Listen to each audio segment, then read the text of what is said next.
ရိုနယ်ဂျီညိုကဘောလုံးသမိုင်းမှာအလင်အခေါက်အသက်နိုင်ဆုံးကစားသမားမဟုတ်ဘူးဆိုတာသင်သိပါသလားဒီနေ့မှာတော့ဘောလုံးသမိုင်းကလျှောက်အစွမ်းအထက်ဆုံးနဲ့အလင်အခေါက်အကောင်းဆုံးကစားသမား9ယောက်အကြောင်းကိုပြောပြပေးတော့မှာပါနံပါတ်5ကတော့ခရစ္စတီယာနိုရိုနယ်ဒိုလူများစုကသူ့ကိုကြန့်ခိုင်မှုပိုင်းပြီးတော့ဂိုးသွင်းဆက်ကြီးတစ်ခုအနေနဲ့ပဲမြင်ကြပေမဲ့တကယ်တော့စီရိုနယ်ဒိုကလည်းပါရမီရှင်တစ်ယောက်ပါသူတဲ့ကစားသမားဘဝအစောပိုင်းကာလတွေတုန်းကဆိုရင်ရကြမရတဲ့ step overs ကြီးရစီးလို့မြန်ဆန်တဲ့အမြန်နှုန်းတွေနဲ့တယောက်ချင်းအတွေ့အမှာနောက်ခံလူတွေကိုအမြဲတမ်းချောင်းလိုက်ခဲ့တာပါနောက်ပိုင်းမှာတော့သူတဲ့ skills တွေကပိုပြီးတော့ထိရောက်အကျိုးရှိတဲ့ပုံစံမျိုးပြောင်းလဲသွားခဲ့ပြီးသမိုင်းမှာအန်ဒီရဲ့အရှိဆုံးတိုက်စစ်မှုတစ်ယောက်ဖြစ်လာခဲ့ပါတယ်နံပါတ်4ကတော့နီမာဂျူနီယာနီမာဆိုတာကတော့အလားပါဆုံးကစားကွက်တွေရဲ့ပြဋ္ဌာန်းချက်ပါပဲသူ့ရဲ့အလင်အခေါက်အလေအပတ်တွေနဲ့တီထွင်ဖန်တီးနိုင်စွမ်းတွေကကမ္ဘာဘောလုံးလောကမှာကြီးရကောင်းဆုံးကစားသမားတစ်ယောက်ဖြစ်စေခဲ့တာပါ Netmac လို့ခေါ်တဲ့ခြေချားတဲ့ကညှက်ထဲထားတွေ Rainbow Flick တွေအပြင်နေရာချင်းချင်းလေးရဲမှာဆွဲထွက်သွားနိုင်တဲ့သူ့ရဲ့အစွမ်းတွေကဘောလုံးပေးတစ်ခုကိုအမှုပညာမြောက်အောင်ဖန်တီးနိုင်စွမ်းရှိပါတယ်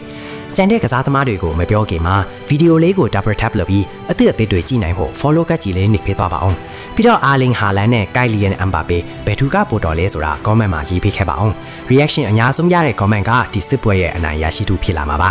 နံပါတ်3ကတော့ရိုနယ်ဒီညိုဘောလုံးလောကကိုဒီလောက်အထိပြောစရာကောင်းအောင်လှုပ်ပြနိုင်ခဲ့တာဒုတိယပဲရှိပါနဲ့ရိုနယ်ဒီညိုဟာကွင်းထဲမှာအမြဲတမ်းဖြုံးနေတတ်ပြီးမဖြစ်နိုင်ဘူးလို့ထင်ရတဲ့ skills တွေဖြစ်တဲ့ elasticos တွေ no look passes ကြီးမနေပဲပေးတာတွေနဲ့အံ့ဩစရာအလေအပတ်တွေကိုပြုလုပ်ပြခဲ့တာပါသူအကောင်းဆုံးပြီးကြောင်းနေတဲ့အချိန်တုန်းကဆိုရင်ပွဲစဉ်တွေကိုဖျော်ဖြေပွဲတစ်ခုလိုပြောင်းလဲပေးခဲ့ပြီးနောက်ခံလူတွေကိုအစွမ်းမပြနိုင်အောင်လုပ်ခဲ့တယ်လို့ပရိသတ်တွေကိုလည်းဘောလုံးပွဲကိုယူသွက်သွားအောင်လုပ်နိုင်ခဲ့ပါတယ်နံပါတ်2ကတော့ Lionel Messi Messi ရဲ့ skills တွေကတော့စူးစူးညံ့ညံ့မရှိလာပြီမဲ့ပြိုင်ဘက်ကိုအသေးအလဲထိခိုက်စေပါတယ်။မယုံနိုင်စရာကောင်းလောက်အောင်ဘောလုံးကိုချေးမခွာဆွဲပြေးနိုင်တာခနာကိုဟန်ချက်ထိန်းနိုင်တာမြင်ကွင်းကျဲတာတွေကြောင့်ခန်းစီကစားသမားအများကြီးချားတဲ့ကနေတတောင့်တတာပဲဖြတ်ကျော်သွားနိုင်တာပါ။သူက skills တွေကိုပွဲတိုင်းမှာတည်ငြိမ်မှုအမားအရွယ်မရှိဆုံးဖြတ်ချက်ချနိုင်မှုတွေနဲ့ပေါင်းစပ်ပြီးပြည့်စုံတဲ့နီးစနစ်ဆိုတာဘာလဲဆိုတာကိုသိပြခဲ့ပါတယ်။နောက်ဆုံးနံပါတ်1ကတော့ကိုဘက်ကဂိုးအေလီယာထဲကနေပြိုင်ဘက်ဂိုးအေလီယာအထိကစားသမားအားလုံးကိုတယောက်ပြီးတယောက်ကြော်ဖြတ်ပြီးကမ္ဘာအဆင့်ခန်းစီကစားသမားတွေကိုပါ